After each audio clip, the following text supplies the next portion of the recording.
Hello বন্ধুরা, কেমন আছেন? আশা করি ভালো আছেন। আপনাদের আশীর্বাদে আমি খুব ভালো আছি। এই যে দেখেন, সকাল সকাল কিন্তু আমাদের রান্নাবাড়ি শুরু হয়ে গেছে। দেখেন আজকের কি রান্না হয়েছে। এই যে দেখেন, এখানে কিন্তু আলু দিয়ে মাখা মাখা করে সোয়াবিনের তরকারি করছি। আর হলো এখানে দেখেন হাঁড়িতে কিন্তু ভাত অল্প করে চাল নিয়ে করছি। আমাদের লাইটটা দেখেন কেমন অন্ধকার করতেছে, মানে লাইটের আলো কম। আর হলো এখানে দেখেন কি ভাজা হচ্ছে আজকে, দেখছেন কি ভাজতেছি বলেন তো? ফুলকপির বড়া করতেছি। এইখানে কিন্তু কড়াইতে ভাজাও হচ্ছে। আর হলো এই যে দেখেন চালের গুঁড়া কিন্তু এখানে এই যে আরও রেডি করা আছে। আর হলো ফুলকপি কিন্তু এই যে দেখেন রেডি করা আছে, আরও এগুলাও ভাজবো। কড়াইতে তো ভাজা হচ্ছেই।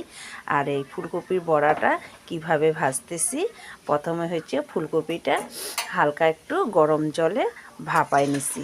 ভাপায় নিয়ে তারপরে হলো চালের গুঁড়াটা গুলাইছি। চালের গুঁড়াটার মধ্যে কি কি দিছি বলেন তো?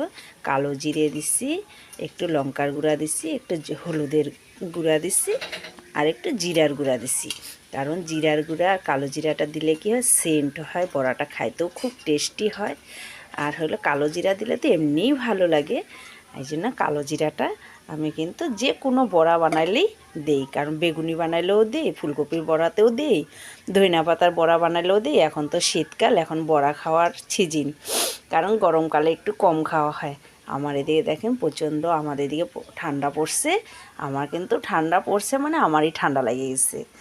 এখন তো প্রচণ্ড ঠান্ডা লেগে গেছে আমাদের এখানে, এখন খুব ঠান্ডা।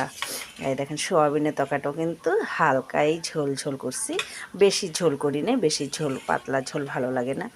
কারণ হচ্ছে এখন অনেক অনেক সবজি তো খাওয়া যাচ্ছে না, না। কারণ আমার ছেলের শরীর ভালো না, মানে কেবল একটু ঠিক হয়েছে, ওই জন্য বেগুন তো একদমই খাবো না। ঠিক আছে বন্ধুরা, ভালো থাকুন, সুস্থ থাকুন, রাখি।